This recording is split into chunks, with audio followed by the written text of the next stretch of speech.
Welcome guys, stock news में आपका स्वागत है। तो सेंसेक्स ने आज कैसा मूव दिया, चलो देखते हैं। तो आज मार्केट एक बहुत बड़ा गैप डाउन ओपन हुआ और जो कि हमारा टारगेट था 76,770 का, उसे पास खुला। और जो कि दूसरा टारगेट था 76,540 का, वहां से एक रिवर्सल हमें देखने को मिला। ये तो कल के एनालिसिस, चलो देखते हैं 22 जून यानी सेंसेक्स में हमारा मंडे को क्या प्रेडिक्शन रहेगा।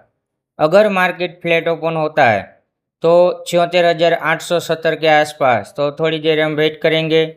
अगर मार्केट यहाँ से जो कि 77,230 का हमारा एक स्ट्रॉन्ग सपोर्ट रहेगा, अगर मार्केट इसे ब्रेक करता है तो एक अप ट्रेंड प्लान करेंगे 77,560, 77,820 और 78,000 का हमारा टारगेट रहेगा। अदरवाइज मार्केट कहीं गैप डाउन ओपन होता है या फिर जो कि हमारा 76,540 के आसपास खुलता है, अगर उसे कंसिडर नहीं करता और ब्रेक करता है तो हमारा पहला टारगेट रहेगा 76,360 का और 76,000 का।